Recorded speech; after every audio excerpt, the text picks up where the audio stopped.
Well, welcome everyone. We are very excited to share our virtual roundtable on government relations for a midterm update. My name is Joanne Geer, and I'm the Executive Director for the Westchester Biotech Project. We're going to get started. I'm going to ask folks to mute yourself if you're not speaking, and I'm going to invite Michael Welling to introduce a little bit about our organization. Thank you, Joanne, and good morning or afternoon, everyone. Thank you for joining us today. Today's conversation is really exciting to us because it's really helping us explore a sort of more of a frontline impact that our community is sort of looking for. And I know many of you on this call, on this webinar, are involved with government affairs and policy in sort of your respective organizations, and we've really seen a need for a sort of collective collaborative voice for all of the folks and organizations in our community here. I will share with you that I've had some conversations on a more sort of national scale, and that need is not unique to us. There is certainly a movement afoot as organizations evolve and change, both in their operations and their structure, to sort of review and sort of revamp what that collective sort of advocacy voice is. And I'm really excited that we've sort of seen this momentum take hold today. Before I jump into our speakers today, as we'd like to always point out for any of you who are new to our webinar and our community, we are the Westchester Biotech Project. You are not our non-for-profit organization that is really based on focusing on and supporting both research and researchers and those organizations that have a vested interest in the researchers and the research. You, of course, can follow us on social media, LinkedIn, Facebook, YouTube, Twitter. Obviously, if you need to mail us anything, if anyone does that anymore, we have an address. And, of course, our website and our email address, which we encourage folks to never hesitate to submit or share an idea or a thought or a suggestion, whether it's something you want to get involved in or something you think we should be considering. We do have an unbelievable slate of initiatives that we have undertaken, and although I meant to get the final tally, today being our final program of the year, I think this puts us over 40 total, certainly if we count all of our social gatherings as well. But 40 events throughout the course of 2018, the vast majority, if not all of them, based on feedback we've gotten from you and our community about topics they'd like to see discussed, opportunities to share their research and ideas with others, and again, at the end of the day, build collaborative opportunities. So some of these specific initiatives we have, first is our flagship event, our Innovation and Research, where we bring together researchers from across the spectrum to share some of the work that they're doing and again, allow people the opportunity to learn and explore and ask questions. And I know that will be coming out shortly with the date for next year's event. Our Rare Disease Symposium, which still last year, the one that we held was one of the most amazing, sort of mind-blowing collection of folks in the rare disease space from all over the country.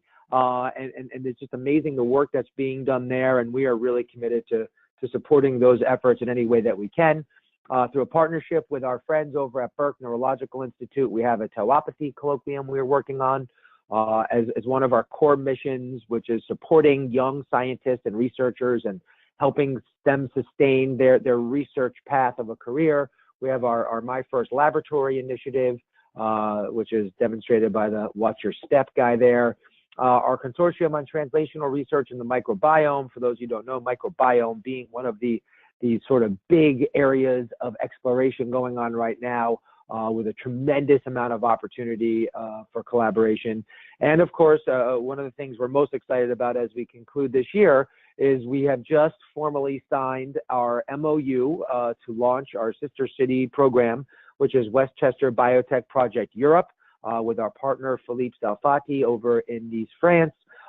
And we have some really exciting stuff coming down the pike in 2019 through that partnership and that collaboration there.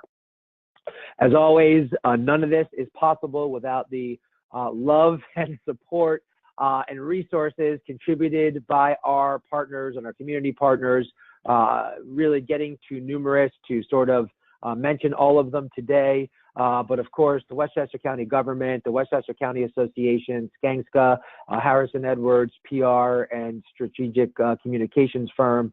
Obviously, we've got our friends, Capital Health Consulting, who will be working with us today, and everyone else on this list. And as I always say, please, I encourage you to support these organizations as they support us.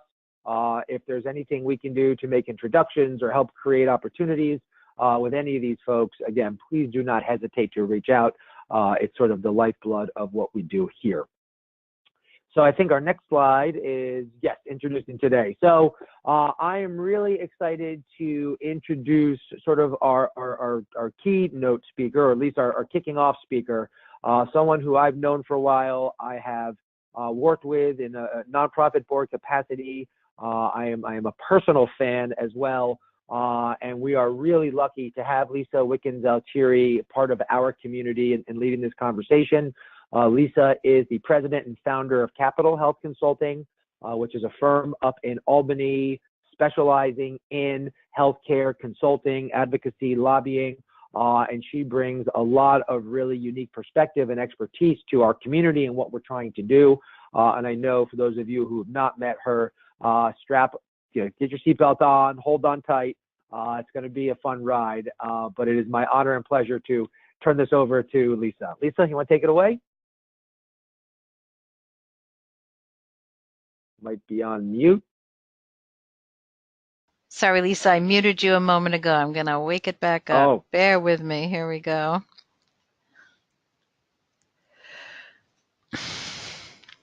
Well, let's see. There you go. Hello, can you hear me? Yes, thank you. Thank you. Thank you, Michael, for the kind words. My name is Lisa Wickens-Alteri. I am the founder and president of Capital Health Consulting. Capital Health Consulting is a woman-owned, thank you, owned and operated government relations and consulting firm. We work with health and human service providers, and we basically work with all clients that have patients on the other end that we can assist.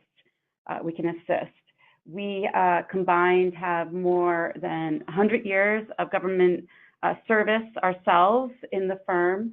I'm a registered nurse by background and come out of government. So today we're going to go through a number of questions and kind of like looking forward to the future, both on the state and the federal level.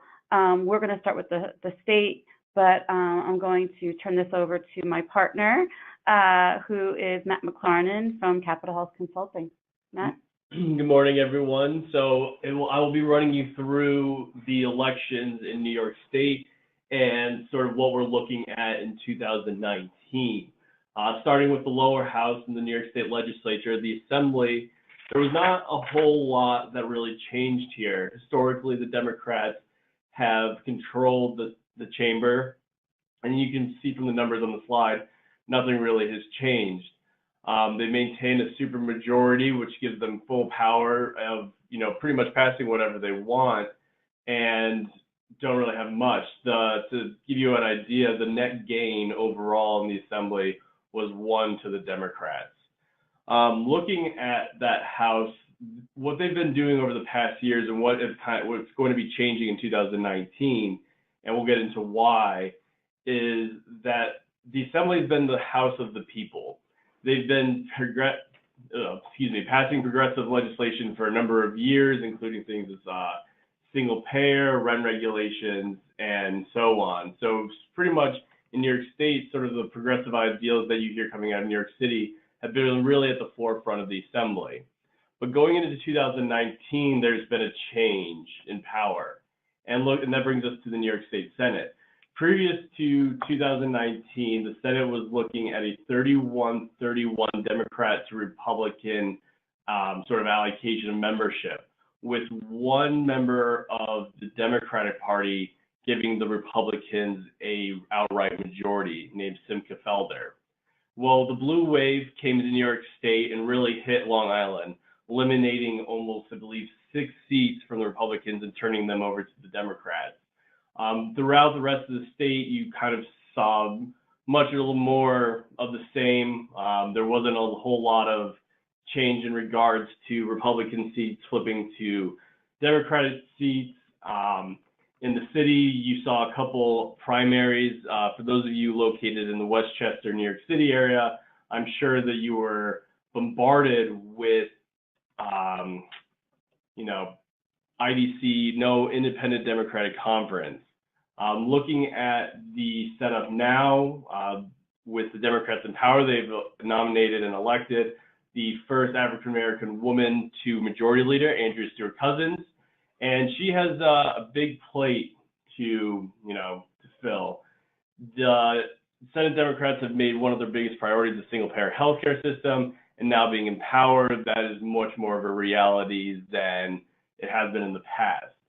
And just to give you sort of a sense of what the Senate mentality is with Democrats in power, is that they haven't had a majority since 2008, I believe, and this is the largest majority that they've had since the early 1900s, going back to 1912. What really is to be seen going into 2019 is how the majority leader sort of works with her conference. In the past, there's been serious skepticism from lobbying and special interest groups as to how the inner workings of that conference are.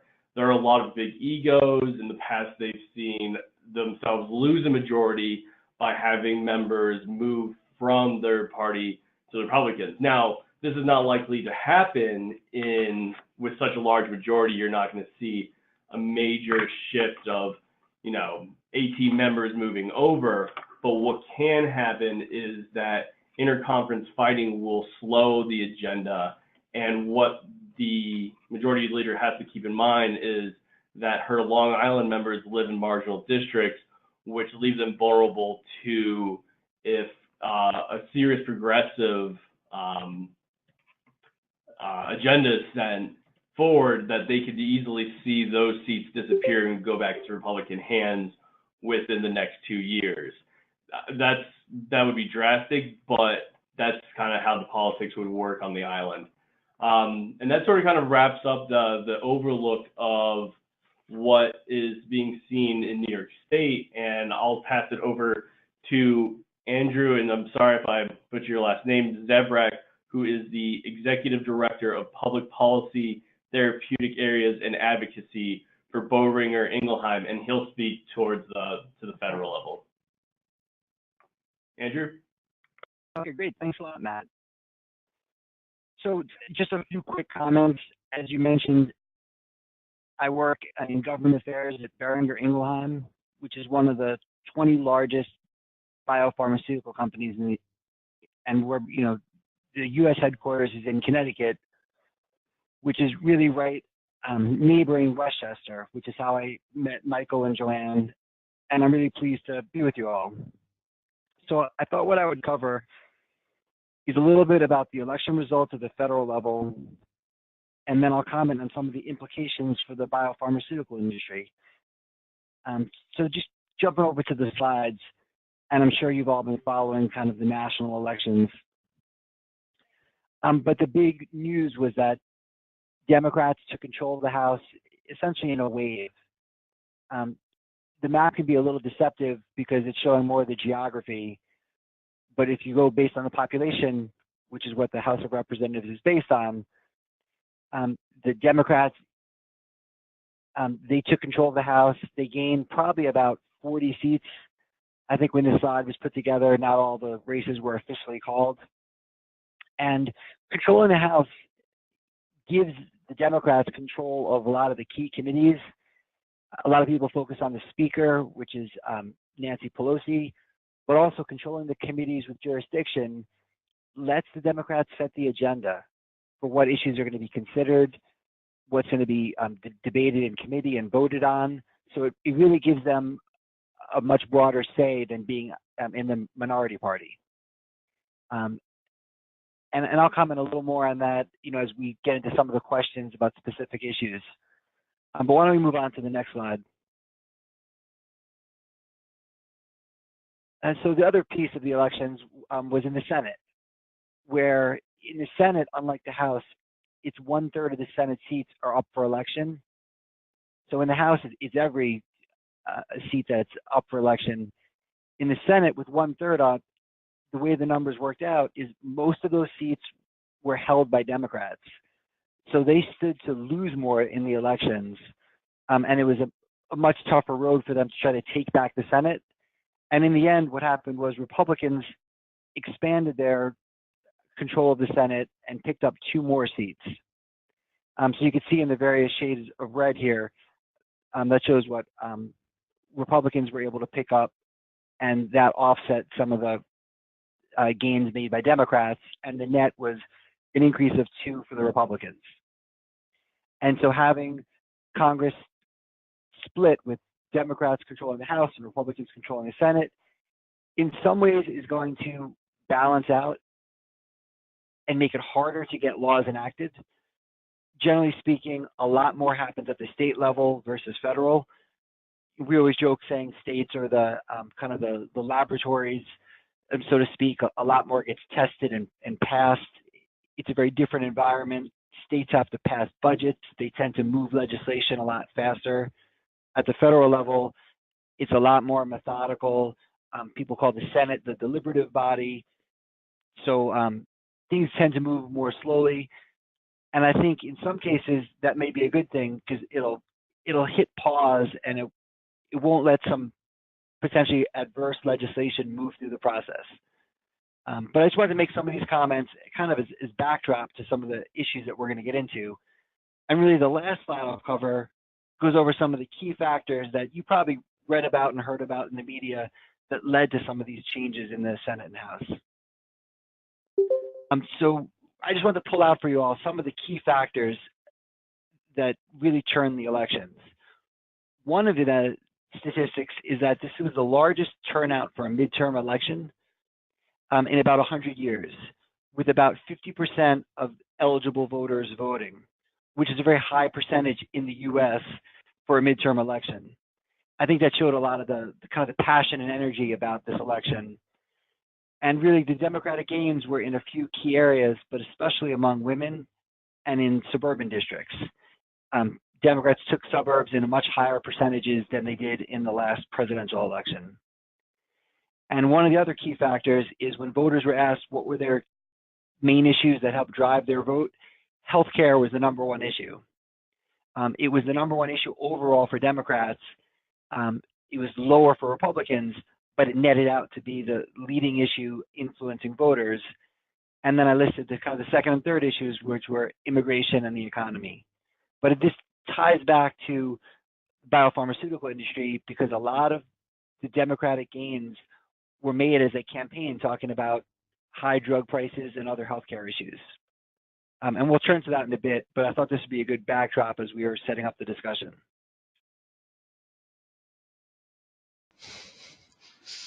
Thank you, Andrew. This is Joanne Geer again, Executive Director for the Westchester Biotech Project. And we're going to take a moment and invite folks who are on the call to introduce yourselves. And then we're going to have a further discussion.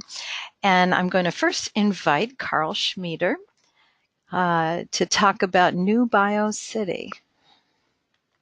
Okay, I just want to make sure you guys can hear me okay. You sound great. Okay, so my name is Karl Schmieder, and I run a consulting firm called MessagingLAB that helps life sciences companies with their strategy and marketing communications. But as those of you, most of you on the call probably know, New York State and New York City both put up a significant amount of money to promote biotech, both in New York State and in the city. The state, I believe, put up $600 million, and the city put up $500 million, so $500 million. So in total, it was just over, $1.1 billion. And given that I know and work with a lot of biotech entrepreneurs that are not in healthcare, we felt that it was really important for us to give a voice to non-healthcare biotech, both on the city and the state level. Because what people forget is that, or what people don't realize is that biotech is a wide widely applicable technology. And unfortunately, when a state puts their money towards, this kind of initiative, they think of Boston or San Francisco, where the state is really focused on healthcare, and they don't realize that there's a lot of other applications. And we are seeing an increasing access to the tools of biotech. You're seeing an increasing democratization of access to those tools. And so our belief, kind of given the cohort of companies that we're part of, our belief was that we really need to kind of give a voice to these other types of biotech, because they have the potential to really change not necessarily the direction of where things would be funded, but at least give us a voice and let people know, look, here's technologies that have the potential to change the world. They're getting easier to use. You guys on the legislative front are thinking of them in terms of healthcare, and that's the highest risk for biotech. Yes, it's the greatest reward, but there's a lot of things that make New York City specifically very interesting from a biotech point of view, and there's a lot of applications that are not in healthcare that the city could really be a driver towards.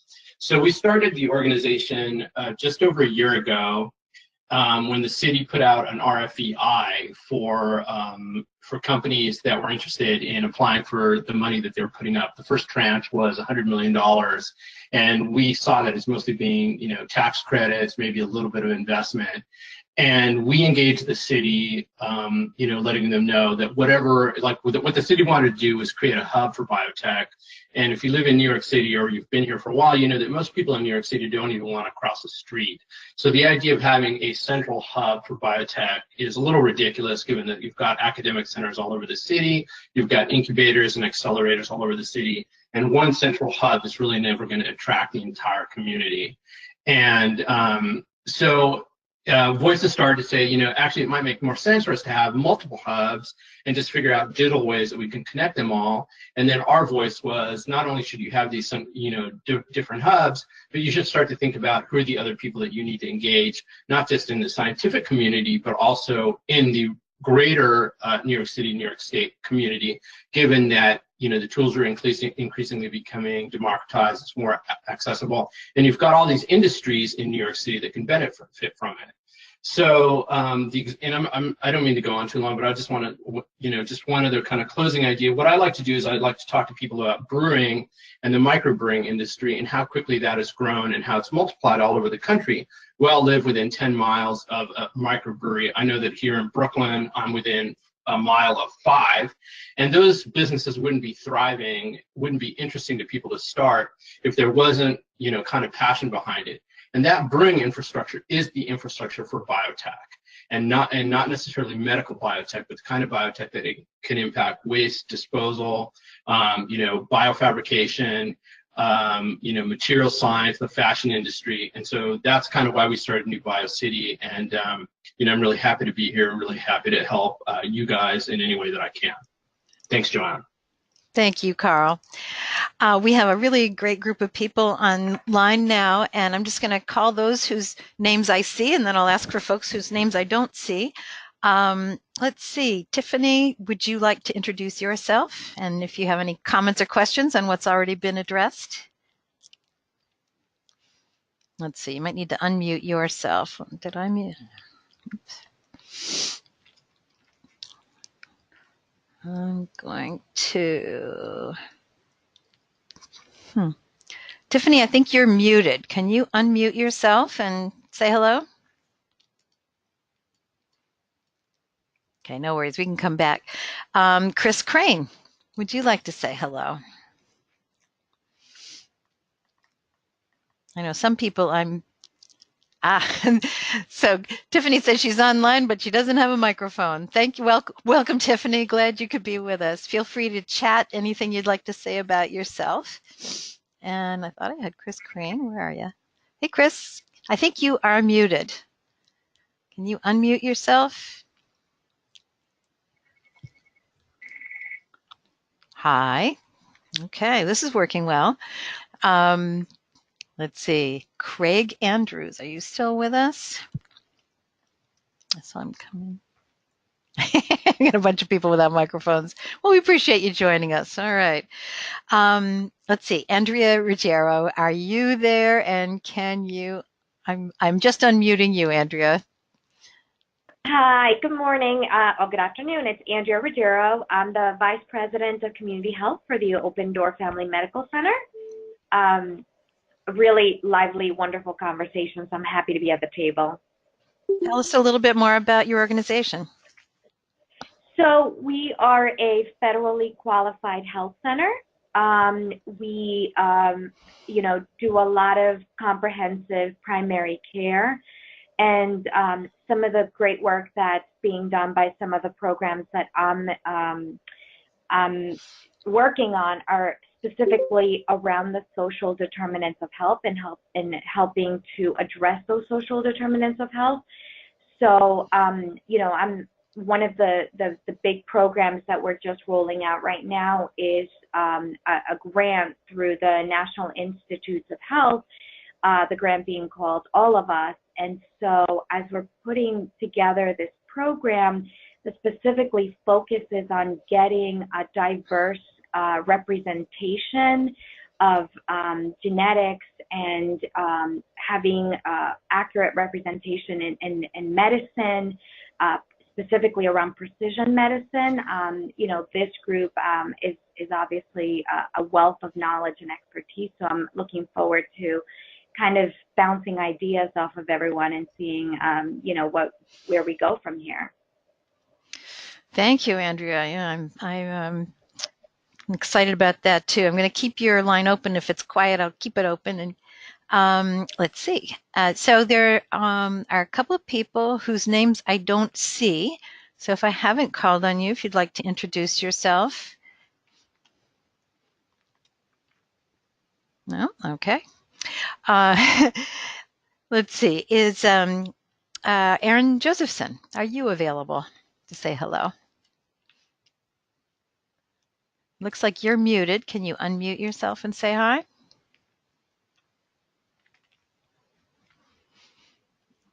All right.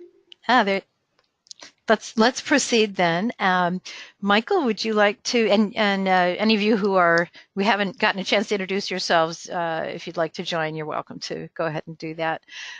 Michael, I'm going to hand things over to you.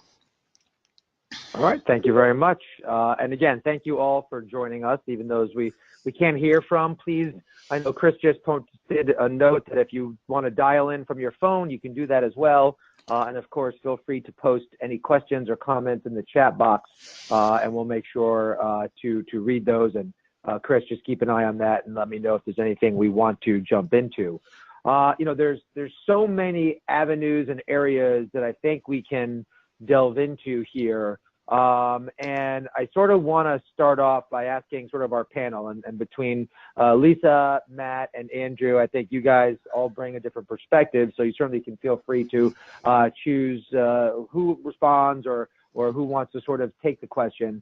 But, one of the biggest questions, and this isn't even healthcare or biotech related, is just that we all see the news and we see sort of the combative nature, if you will, between the Democrats and the Republicans.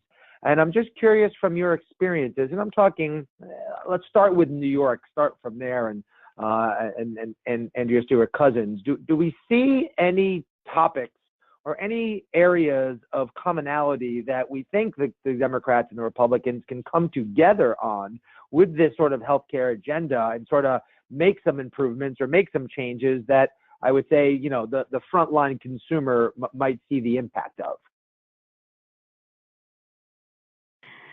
So Michael, I'll take a stab at this first, and I'm gonna turn it over to Matt. But I think one of the areas and one of the topics that the New York State Democrats and Republicans have been working together on, and I expect will continue, is the opiate epidemic, and really trying to move the agenda for prevention, treatment, and recovery forward.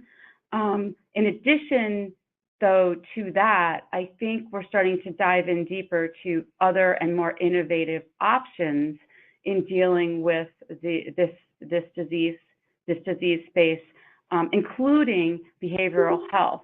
And one of the discussions I'm expecting to be having with some of the new Senate members and the Dems that are coming in, is starting to talk more about this disease space, as well as the use of pharmacogenetic testing, which is actually starting to show a lot more. We're getting a little bit more positive studies on how it's working in the field. So that's something that I expect will continue, that topic, as well as start to see if we can't educate them and dive into some deeper, different types of solutions. On the other side, I think one issue that's going to be, I don't know if they're going to agree upon, but there's going to be a lot of discussion on, is going to be the single payer. Yeah, so single payer in New York is definitely a prime issue, and I'll speak briefly to that and then bring it back around, back towards sort of pharmaceuticals and biotech. But single payer system is probably one of the biggest issues going forward in New York State for the 2019 legislative session. Before the Senate Democrats had taken control of the House, of the Senate chamber, they had all signed on to the single payer healthcare access bill, which would essentially eliminate insurance companies and the need for provider networks, because it would create sort of a one mainstream system. But what this also would do would encourage huge costs onto your New York State taxpayers.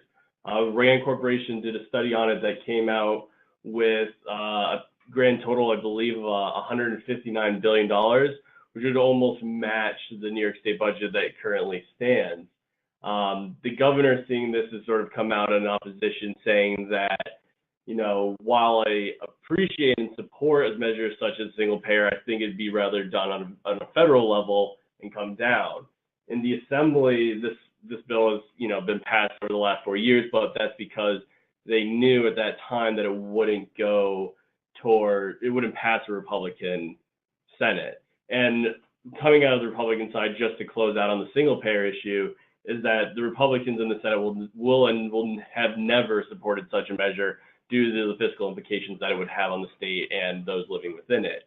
But coming back sort of around to the biotech and pharma thing, and huge issue right now, and, you know, Andrew can definitely cue himself in as we move forward, is I don't know if anyone remembers Jimmy McMillan, who ran for governor in 2010, but he ran on the party, the rent is too damn high. And that kind of reflects well into the healthcare attitude, is that healthcare costs are too damn high.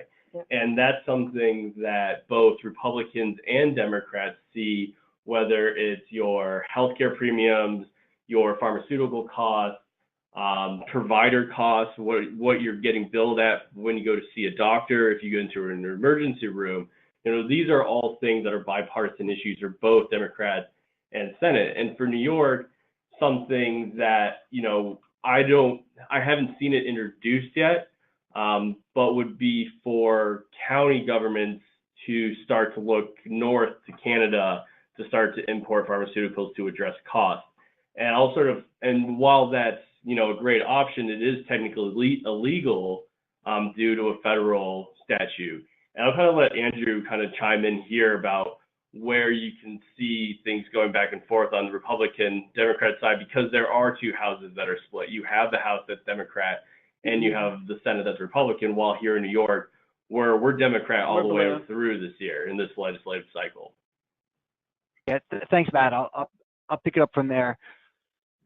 So one of the main issues after the elections that we heard there might be some agreement between the Trump administration and Democrats is on drug prices. President Trump pointed it out, and so did Speaker Pelosi. And it's amazing to me that there's very little that the two parties agree on at the federal level, but this is one issue that they both singled out where there might be some room for agreement. And you mentioned, Matt, high healthcare costs and premiums. You know, unfortunately, at the federal level, it's really zeroing in on the drug component of health spending. I mean, as we know, it's just one component of health spending, but for a variety of reasons, that's where a lot of the media tends to focus. You know, insurers intentionally design health benefits so the highest cost sharing that patients pay is on the pharmaceutical spending. So it kind of always shines a spotlight on the drug costs. And in the elections, Democrats were very successful talking about high drug prices. So it seems like that's an area where there's going to be a lot of rhetoric and probably a lot of proposals introduced. The key question will become, is there enough agreement to actually get one enacted? And when I talk about drug prices, what really they're referring to is drug price transparency. And transparency is somewhat of a buzzword these days, but the idea is, can the government impose requirements where manufacturers need to, in some way, show the list prices of their medicines? And the proposals vary, and we've seen a lot more of these at the state level than federally, but essentially there'd be some kind of trigger in the proposal where if drug prices are increasing, over a certain threshold, then the manufacturer of that medicine would have to report a lot of data on the historical prices, related costs, and I think what we're seeing is that there's sort of a trend where there's more of these proposals, and instead of the trigger being trying to get at the high drug prices, it's being set so low that it would really sweep in many more drugs. And for those of you familiar with the sunshine laws, which will go back a few years, but really refer to the new laws that were enacted and require physicians or spending on physicians to be reported, it's kind of an analogous situation here where it's transparency is what they're going after, but instead of it being on trying to shine the light on physician spending, in this case, it would be on drug prices. That's probably the main issue where I could see some potential agreement. But I had mentioned earlier that with the Democrats taking back the House, they control the agenda and they'll control congressional committees. And one of the powers they also will have is the powers to investigate. And that investigation authority, depending how they use it, could drive a further wedge with the Trump administration.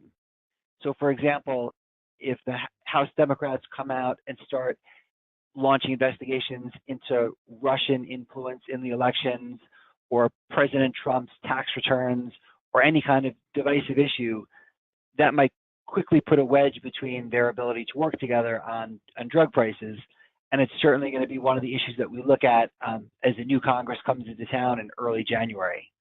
So while there may be some agreement on price transparency, if the two sides really go at each other in a combative way, I think it was just yesterday you heard some of that talk between Pelosi and Schumer and Trump. If they can't sort of sit together and work together, it might then kind of erode their ability to work on an issue like drug pricing. But will certainly be the kind of things we're looking at next year. Interesting. I want to allow everyone on the call to sort of weigh in or ask further questions on this particular topic here.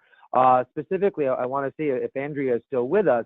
I know you represent a sort of frontline organization with a fairly underserved population. I'm just curious if you have any thoughts or follow-up questions on this topic. Yeah, a lot of the discussion we're actually having, of course, in-house as well.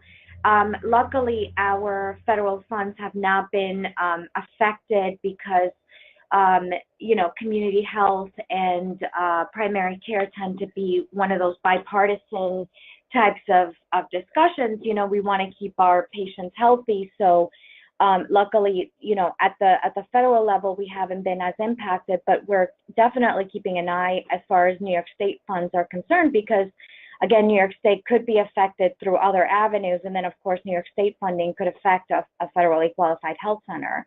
So, for us, we work very closely with our, with Chicanis, which is our local chapter of community health centers, to make sure that, we're doing a lot of advocacy and really staying, in touch with a lot of our representatives to ensure funding for the next coming year. I mean, this is definitely something that we are very, we basically, as news come out from DC, we are, keeping an eye on the ball here.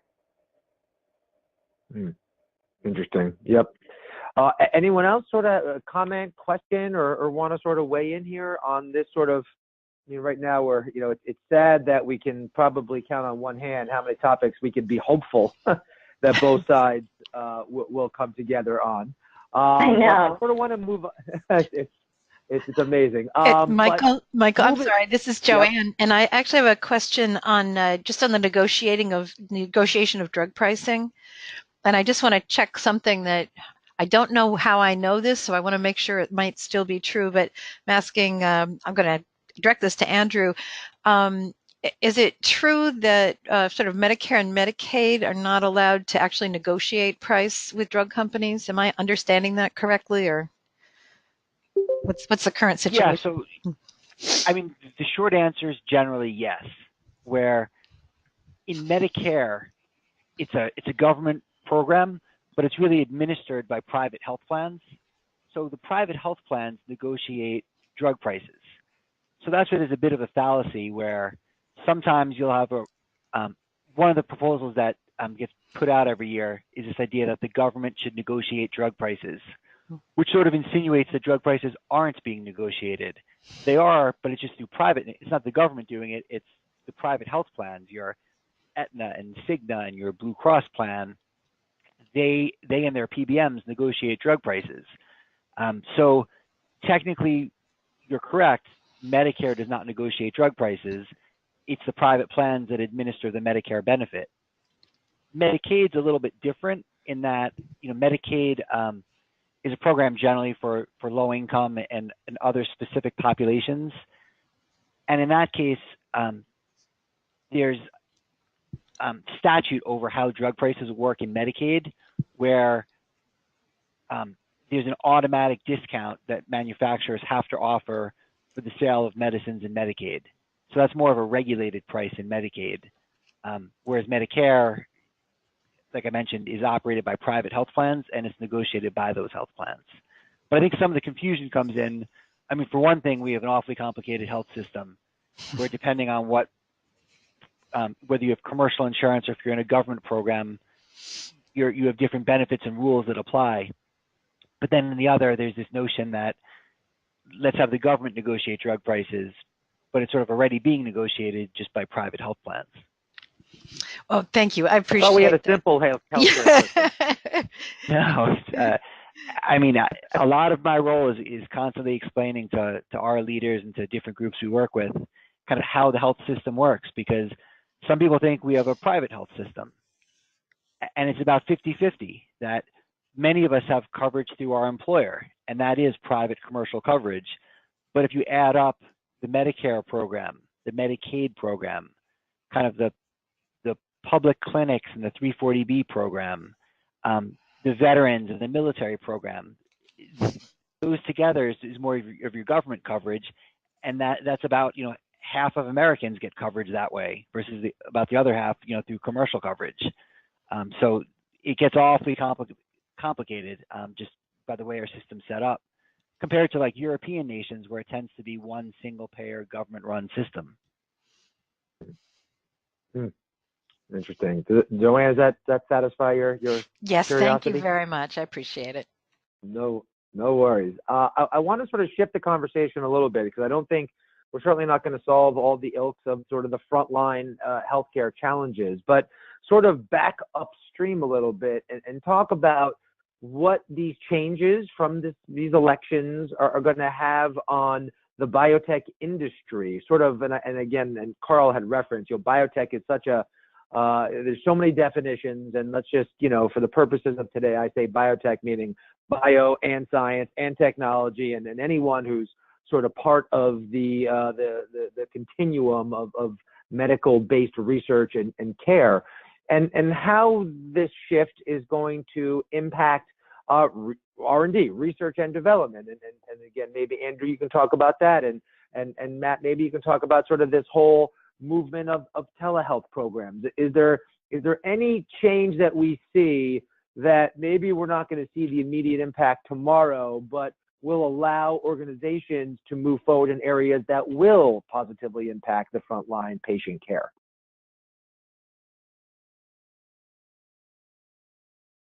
Yeah, I'll start with for New York, and sort of speaking first towards your commentary on how R&D is going to be impacted by the change and shift in power, and then going into a little bit about telehealth in New York State.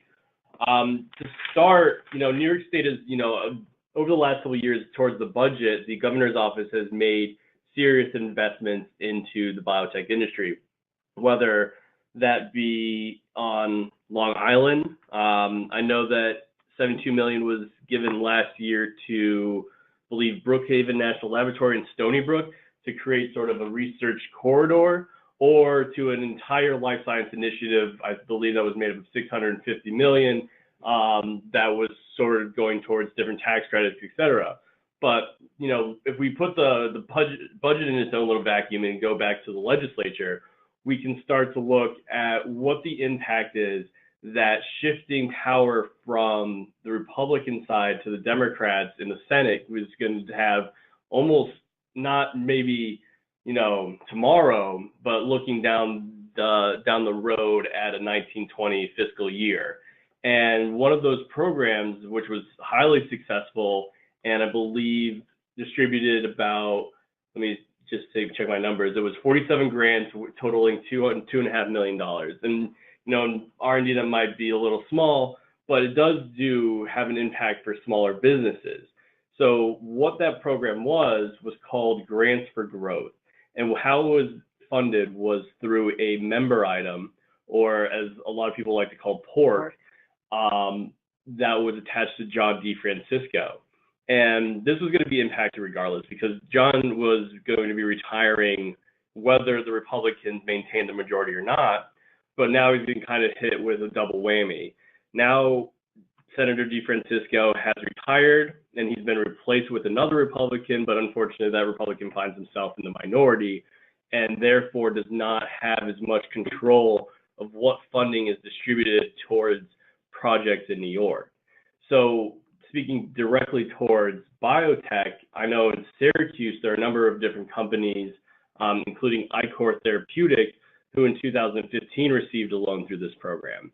So in New York, seeing the shift in power to an all Democratic government, while the governor's office will still maintain, power at the top in distributing large quantities of money towards special projects throughout New York State, you're going to see a sort of shift of who receives funding at the lower level. So what works out, since we're talking Westchester Biotech, what works out very well for people in biotech companies within the Westchester community is that you now have Shelley Mayer and Peter Harcum representing the greater Westchester County area. And both of those members maintain, they participate in the majority conference of Democrats.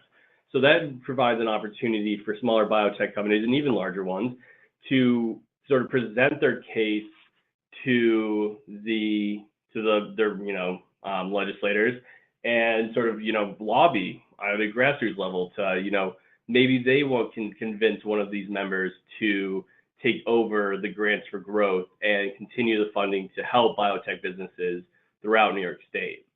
Now, shifting towards telehealth at the state level, New York State's kind of been behind the times. We've slowly, we're on a slowly but surely model. Before last year, just to give you an example of what it would have taken to get a telehealth appointment. So to have a telehealth appointment that was reimbursable, what a patient had to do was schedule the appointment through one doctor's office, who would get your doctor who's 200 miles away, and then you would travel to that doctor's office to have that telehealth medicine with the physician on a other location. It was a spoken hub model. And what New York State did was they recognized, and they had to go through a work group to do this, which is, I think, amazing. Yeah, that gives you New York State kind of a bubble. Was that last year in the budget, they allowed for the location was wherever the patient was. So whether you're in your home, whether you're in a doctor's office, on the road, you were able to get telehealth and have that sort of be a reimbursable visit. And we do have parity laws in New York State and telehealth. And I think going forward, New York State has approached plans, insurance plans, to have innovative telehealth pilots that will expand. Because really in New York State, while you have New York City that has a huge population and is pretty much central, you walk across the street, you're going to hit a medical village, an adult day, social daycare, or something like that. You have to say, we actually had a conversation with an executive a couple weeks ago who described the Adirondacks as Death Valley, because there's a limited amount of people up there, but they also have limited access to healthcare. So New York State's sort of moving in the right direction, but it's going to be done piecemeal at the rate that they're going now. So to provide further access to care for those people who might be anywhere from Hamilton County in the middle of the Adirondacks to Sullivan County, which runs basically through Appalachia. So I'll, switch it over to Andrew to kind of address the topics at the federal level. Thanks, Matt. That was a lot of really good points to consider. I'd say at the federal level, when I think about some of the more biotech-related topics and what some of the implications are, I guess it's a little bit of a mixed bag with some positive and some negative. It's easy to talk about the negative as everyone's kind of targeting drug prices. I think one positive that could emerge, especially if Democrats and Republicans reach a stalemate where they're not really able to pass legislation either on transparency or some other way seemingly to address drug prices, what could emerge from there is kind of the topic of biosimilars. And, I'm not sure if this is how familiar everyone is with biosimilars, but essentially, a lot of the more innovative medicines or biologics, they also tend to be some of the more expensive in the US. And there's not been generic versions, of biologics. The parallel is for typical branded medicines, eventually generics enter the marketplace and the price comes down through competition. And, years ago, Congress passed, a law that enabled what they call biosimilars, because for biologics, it's not a chemical generic you're making. Instead, it's a similar version of it. And the reason I'm giving you this little bit of background is that should be a way that you get more medicines to patients that are more affordable, because a biosimilar will be sort of a copycat version of the biologic. So it should bring the price down somewhat and introduce more competition. In Europe, there are some biosimilars to some of the more expensive biologic medicines. In the US, several biosimilars have been approved, but they're not yet on the marketplace. They're kind of being held up through litigation by the kind of branded biologic company that doesn't want the biosimilar to come out. So long story short, there's an opportunity to have greater use of biosimilars because, again, they're approved and not yet on the marketplace. This is an issue that the current FDA Commissioner Gottlieb talks a lot about and just came out this week, actually, with some new guidance and positions from the FDA to try to encourage greater use of biosimilars. And I could see potentially in 2019, Congress taking some similar steps to try to either enhance or somehow foster the marketplace for biosimilars because it's sort of stalled in the U.S. So I anticipate that might be an issue that really relates to our industry that could move forward, in 2019, and that could be, somewhat positive in that it could bring more medicines to the marketplace. It could help lower costs. Hi, this is Joanne. This is Joanne. I just wanted to say that it sounds like a huge opportunity as well.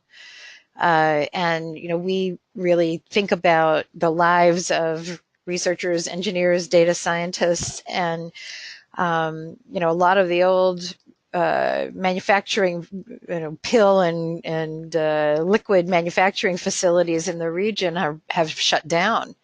And the opportunity to be able to bring some of the, both new drugs and then biosimilars could be phenomenal. I have mixed feelings because it's an unknown world. Can you really replicate a biological process by reverse engineering, right? But one would think that eventually it will get figured out and be safe and so on. But I appreciate you bringing up that topic, Andrew, and it's one that's been in the process for a long time. We all could see it coming when the first patents were coming off from the very earliest biologic drugs. Cool. Yeah, thanks, Joanne. I think those are really good points. Did anyone else want to comment on biosimilars? I think it might be really interesting as a topic for a whole session sometime, and maybe combine it with our roundtable for researchers and look at, what are the issues in the engineering issues as well as the legal issues in biosimilars. I think that might be. I'm writing it down. It might be. You might get a call from me about that at some point. Yeah, I think that's great. And I'm glad you mentioned research, because the other issue I was going to talk about is a little more indirect. But it's essentially, the federal government faces budget deficits sort of as far out as the eyes can see. So as many years out as they project federal spending, the government is projected to spend more than it takes in revenue. And this is really more of a federal issue because states are more like how we operate our own checkbooks. You have to balance your books, whereas the federal government can operate in deficit. But what that means is that the overall environment in Washington, they want to generate revenue, and so a lot of times they'll look at what they look for Payfors, some sort of proposal that'll help pay for the other things that they want to do, or ways that they could generate revenue through these Payfors. So a lot of these proposals will target our industry with new mandatory rebates or fees or discounts, and those are always a threat. But I think especially in this negative fiscal environment where there's deficits, there's a greater threat that we get targeted. And again, we're not a very popular industry, at least by some policymakers. On the one hand, we are to patients and for those who are looking for innovative medicines. But where I'm going with this is, as the government considers these different pay-for proposals that essentially would squeeze more revenue away from pharmaceutical companies, that could have a chilling effect on our ability to reinvest in R&D. Pharmaceutical companies dedicate a portion of their sales and revenue back into R&D, and the more that the government sort of targets us with added fees and mandatory regulations and things like that, it could have this sort of consequence of leaving less funds available to go back into R&D. So that's always, I feel like, a potential concern, but I think it's escalated given the environment that we're in. Is there I would imagine every company is different, but is there sort of a median or industry standard, if you will, in quotes, for the amount of revenue that goes back into R&D?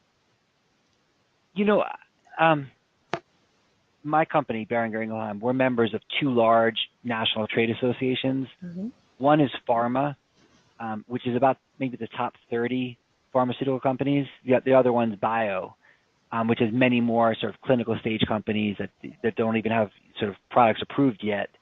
At least on the pharma side, the general amount, I'd say, is probably about 20%. 20% of sales go back into R&D. That's going to vary somewhat by company, somewhat by performance each year. And I think that the criteria to actually be a member of pharma is you have to have at least 10% go back in. But I know, like, for my company, it's usually more around 20%. But that's been my experience. I don't know if others have heard of different examples. Yeah, I've never heard of any higher percentage than that. So that seems like that's about. It's amazing. It's a priority. I mean, for all of us, the mission for pharmaceutical companies is to develop medicines to meet unmet need and to help patients. So you've got to sort of prioritize and maintain that R&D investment. I'd like to, if it's all right for me to ask a question, I'd actually like to bring Karl back into the conversation. Karl, would you talk a little bit more about in your advocacy with the city and your relationship with the city to try to make things happen? Can you just sort of, share that roadmap wherever you're at and what you're finding and learning along the way? I think that any kind of those dealings are going to be complex and I imagine you've had some interesting things that would be informative for the rest of us. Yeah, I mean, I think I'll kind of just caution by reiterating what you just said, in that your mileage is going to vary, and it's going to be different for everyone. The city was asking for a request for information, and for this $100 million that they were putting up for their hub, and they had a couple of sessions, mostly attended by the academic institutes, a lot of real estate developers, architects, and the minority of people there were in the pharmaceutical industry or at biotech companies. And the idea that we kept hearing from the city and from the developers was that they'd be looking to develop a hub. They had a couple locations they were really interested in. One was in Long Island City, but I suspect that's probably off the table given this, Amazon's arrival. But so they and what we did was we held after the city had their initial event, we also had an event where we invited everybody that we could, people that we met, and we said, look, we just want to open it. We want to open your mind in terms of like the other things that are going on in biotech. And one of the examples that we use a lot in terms of like something that's happened in New York is we had a company that specializes in printing leather. So they grow the same cells that are used to make, that cows use to make leather, a type of collagen cell, and they can print it. And they were located in BioBat, which is the Brooklyn Army Terminal. But they outgrew the space, and so they really looked all over the city to find a manufacturing space, and ended up going to New Jersey and moving into the old Roche manufacturing facility in Nutley. And on one level, it was a big loss for New York City because they're going to be, I think they're going to be a really big deal, and they're kind of like on the forefront of companies that are using biology to manufacture things that either have an animal, product. This is an animal or an oil-based origin. And that company, Modern Meadow, they moved to Nutley, but they still have like a design studio in New York City because they want to be around the fashion industry, they want to be around the food industry. But that's like 4 people, and so New Jersey offers lots of space. There's a lot of empty buildings, just like upstate New York. Mm-hmm. And the pharmaceutical industry is consolidating. There's a lot of M&A activity. And one of the things I say to people is a lot of those buildings could either be turned into breweries or they're going to go into legal cannabis, which is just around the corner.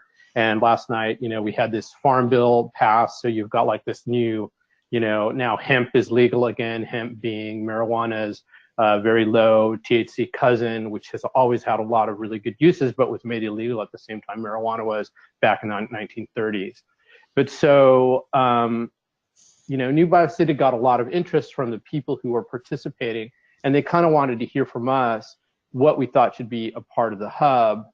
And then the New York City EDC brought us in a couple of times to kind of, hear our take, like what else is going on? What really is biofabrication? What is synthetic biology? What are some examples of some companies? Why are there not more of those companies in New York State? What's the future look like for this industry? What are the opportunities if you're not doing healthcare? So they asked us a lot of those kinds of questions, and even started to ask us like, how would you suggest we spend this money, or what can we do to attract some of the existing biofabrication companies? And our answers kind of ranged all over the place. But one of the things that really became clear is the city's still trying to figure this out, and the kind of Amazon's arrival, I don't know how that's going to change some of the space that was available in Long Island City, which they were talking about becoming kind of mid-level company space. But we also have IndieBio, which is the largest incubator of very early stage biotechnology companies, some medical, a lot synthetic biology, some tools, a lot of consumer applications. And they're coming into the city with a $25 million grant from the state. That's still being worked out. They are taking applications at this time. But the reason IndieBio was really big on New York City is because we're either number 1 or number 2 in terms of NIH funding. And I'm going to fudge the numbers. I'm going to get them wrong.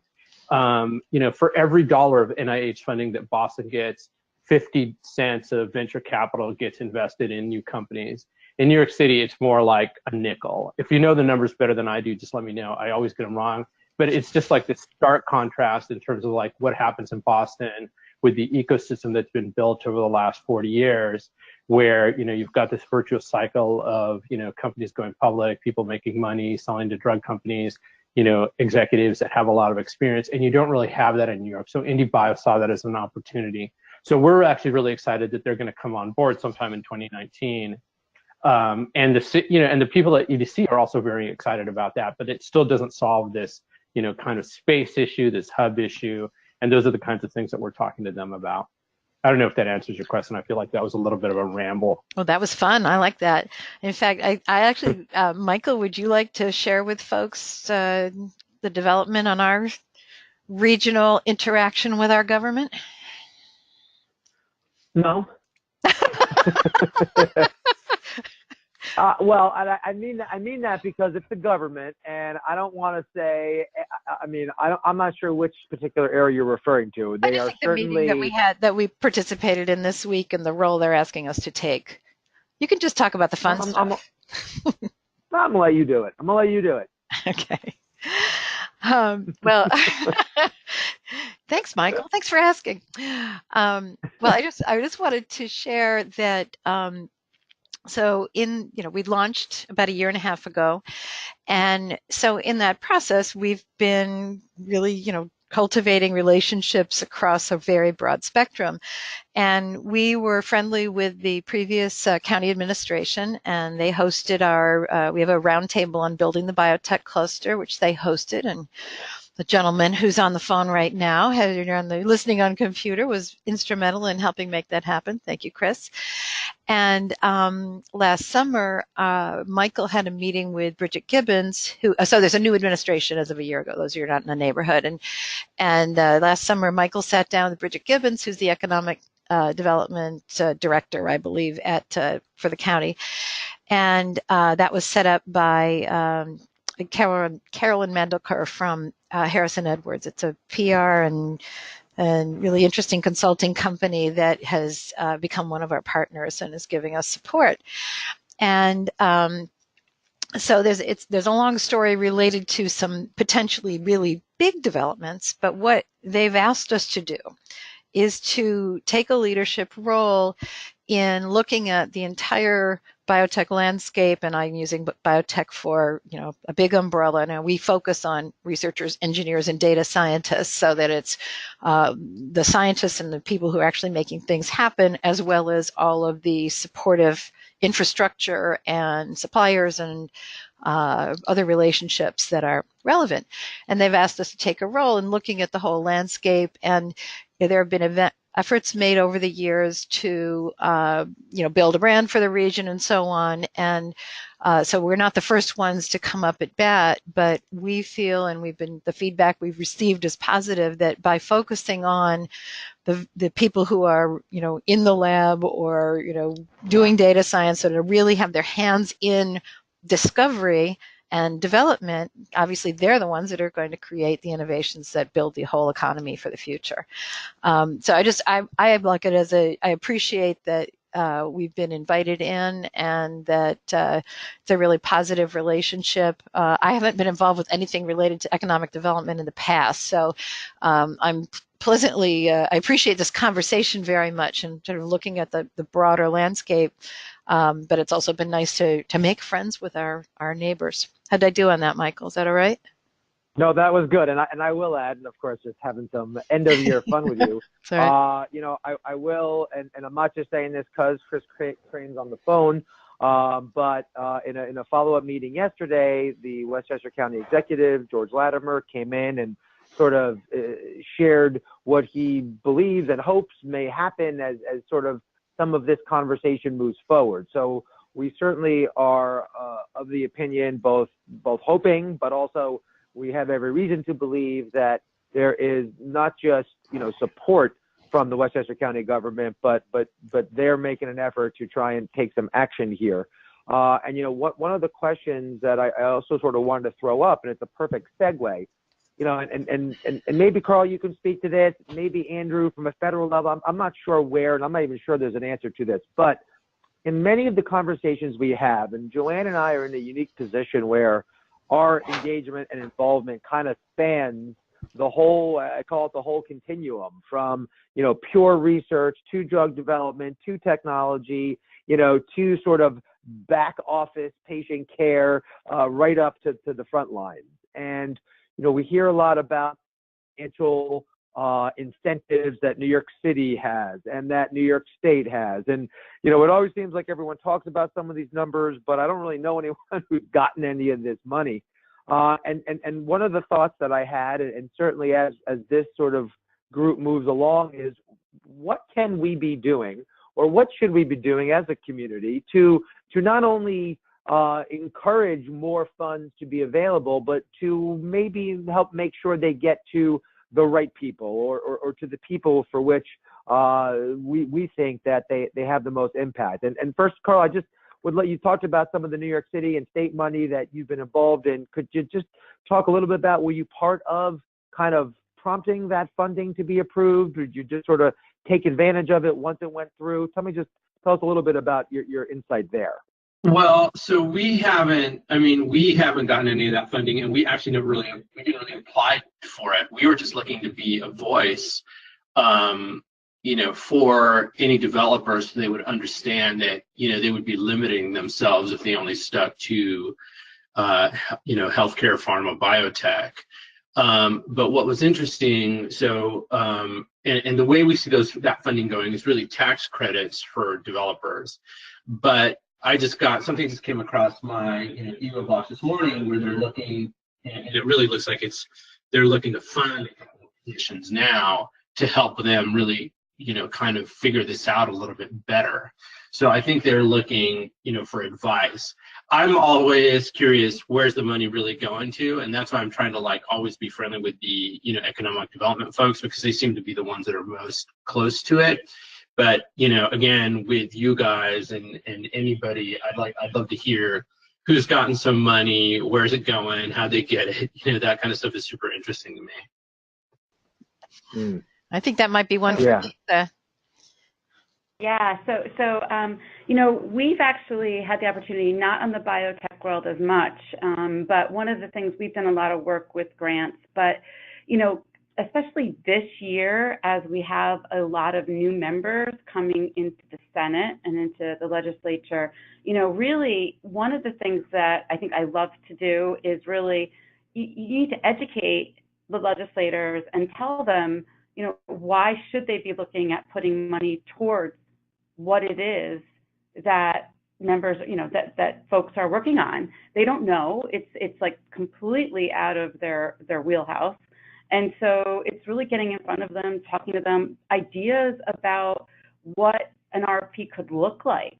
A lot of times in working with the state legislature, as well as the Department of Health and some of the other agencies, is talking about, what you could do to make them think, so that they could go back to the table and say, look, we're hearing that there's a lot of innovation out there and there's an opportunity. And New York State loves pilots. So, that is something that I think getting in front of your legislator is really important, and sharing some of those ideas and sharing of some of the things that you do. I will have to caution everyone, you have to make sure we can dummy it down enough. So, and I don't mean that because they don't understand it. It's that you usually have 15 to 20 minutes to get the messaging across. But what is happening is so exciting, and I don't think it's on a lot of legislators or government officials radar right now.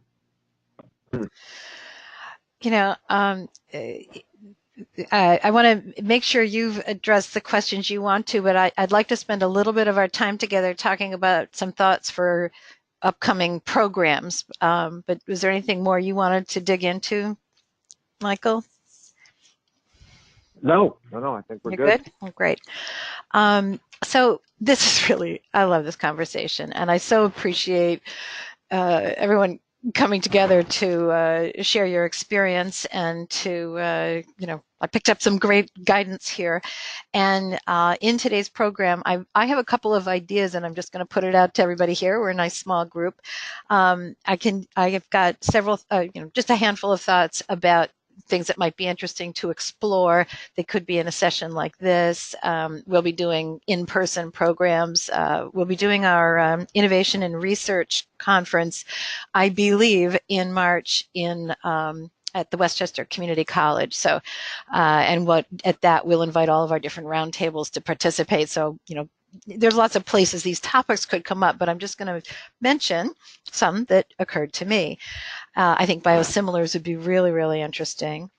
Andrea, I just think it'd be really interesting to ask you to work with us and really talk about community health centers and so on. I know, Lisa and Matthew have a lot of hands-on experience in people working directly with patients, which we don't have so much, but I think the issues around that would be interesting. Does that sound interesting to you? I thought. Absolutely. Yeah. And as we were talking about telehealth and kind of looking at the next phase of medicine, it's such a great fruitful discussion for the future, for sure. Great, thank you. I think, and I think in regards to also the pharmacogenetics, I think is something interesting that maybe we could actually bring a lab or a pharmacist to actually talk about it. That might be an interesting conversation, especially as there's a lot of work and R&D really in the behavioral health space. Fantastic. And then let's see. So I have one just on data. And, we have another group that is on another roundtable on translating data science. So it might be interesting to do something together.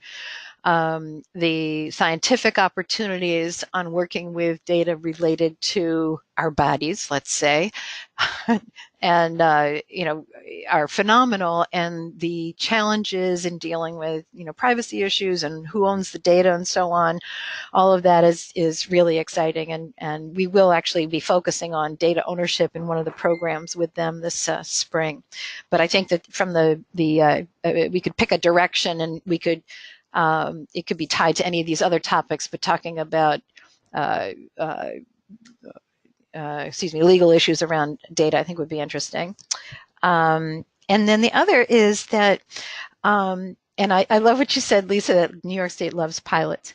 So I think that as we get to know each other and learn more about what folks are interested in, we may be able to coalesce around some interesting ideas that would make sense to do something like that and to look for existing resources.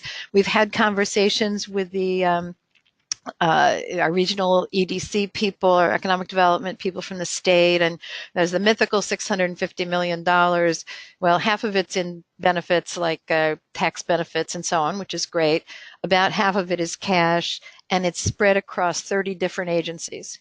And so digging down a little, more deeply, and we know some people from there. I know, Lisa, you know someone at a really high level there, but to really look at, okay, what are some of the opportunities where people like us could come together with a common mission. I don't know what that mission is yet because we haven't, gotten there. But I just want to put my hand in the air saying if that emerges, the idea of working together to make something happen. I love Karl's model of, looking for, requests for information is actually a great way to think about going forward. But maybe we can feed the dog and put some ideas in front of people. And then my last idea, which was actually my first idea, was this is so great. Can we do a briefing for legislators on some of the issues that are important? Good, thank you. So I'm just gonna we'll figure out what that means and how to do it. But it seems like we have, a growing critical mass, and we get clear on what it is we want them to think about. We'd love to. I think that would be really cool. Anybody else have any thoughts about further discussion, further questions? I know someone named Ariel has joined us. If you can unmute yourself and say hello, we'd welcome you to introduce yourself. No problem if not. Michael, what did this all make you think of? Put you on the spot. Well, first of all, I realize how little I know about this whole space, even though I pretend like I have some insight and knowledge. But that I think there's so many issues that impact so many pieces to the puzzle that it really sort of encourages me to continue our push to kind of drill down on what do our community folks need, what does our sort of cohort of entities need, and what are they looking for. And what I really heard was even more of a need for sort of a unified voice than before. As I think I mentioned, I don't know if Aaron is still on with us. I know he couldn't unmute himself, but I believe that he represents a group that was doing some work for another community of companies like-minded that were not able to sort of advocate for themselves. And I think that's where I think we really have an opportunity here. It's just sort of drilling down on what that is what we can look forward to. Great. So do you want to close? Would you like to do the closure ritual, or would you like me to do it, Michael? I'm going to let you finalize it for the year. Okay, great. Well, it's very complicated. I'm going to ask everybody for a final remark. I'm going to start with you, Karl. Would you like to share any final remarks? Just unmuting myself. No, I mean, I think this is great, and I think it's always good to be out and telling the story. I mean, I think, Lisa, you were saying, this idea of engaging our legislators. I think that can't be underemphasized. My impression in just kind of over the last year is they're all looking for ways to grow the economy. This is a tremendous way to grow the economy, but it's a complicated story, so we have to tell it very simply. Right. Lisa, do you have a final comment? Yeah, I'm actually excited about where biotech and biomed and biosimilars and healthcare is going in general. I'm excited for what lies ahead. That being said, I know this coming session is going to be a lot of education, sharing information to people that are coming in that are going to be decision makers. And I really look forward to talking to folks about what does that message really look like? Where's the priorities? Where do we really start? So I'm actually really excited about everything we're hearing and learning, and the opportunities and outcomes for patients that lie ahead. So thank you, everyone, for being part of this. Thank you, Lisa. Matt? No, I definitely just encourage everyone to continue reaching out to their legislators, and obviously, if you need any help or guidance on that, we'd be happy to help. Thank you. Andrew? I think very similar to what everyone was just saying. I thought this was really interesting conversation. I agree with what Lisa said, that with new members coming in, whether it's the state level or federal level, there's a lot for them to learn about our industry, and we don't want them just sort of, listening to a negative headline or something. So I think the education piece will be critical.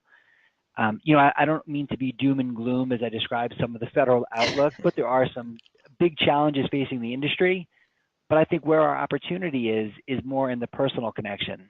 So while there's some big threats at the federal level, I always find that when you talk to a policymaker, they're very interested to learn about the innovations that we're bringing and more about specific disease states, how this benefits the economy. So I think there's a lot of really positive messages we could bring, and we'll probably have some success in those sort of one-on-one meetings. So I think that could be a good area to further explore. Beautiful. Yeah, and I think, certainly among us, we can get on folks' radar. I think taking some time and continuing to engage our community to think about what are those themes, and maybe one of the things. Well, actually, when does the session begin? Actually, for New York State, we just got the calendar today. State of the State and budget address should be January 9th, and then first day of session, full session, will be January 14th. Okay. All right. Thank you. Michael, you want to bring it home?